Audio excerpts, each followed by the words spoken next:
Find the inverse function of f of x is equal to 1 plus x over 3 minus x, where x is not equal to 3. This is the domain of this function.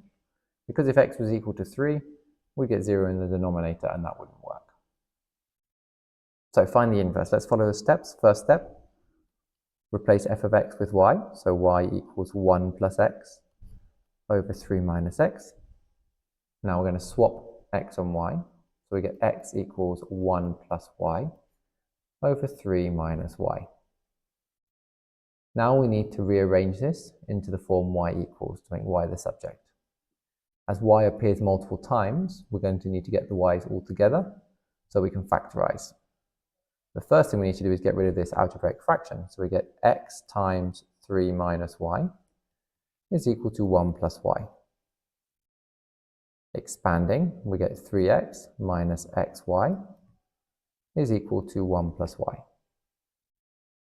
Now we can get the y's together and the non-y's apart. Subtracting that 1, we get 3x minus 1. Adding the xy, we get xy plus y. Now the y's are together, we can factorize out the y to get y brackets x plus 1. Finally, we can divide through by x plus 1 to get 3x minus 1 over x plus 1 is equal to y. The last step is to write this out as f inverse of x, so we swap the y for f inverse of x.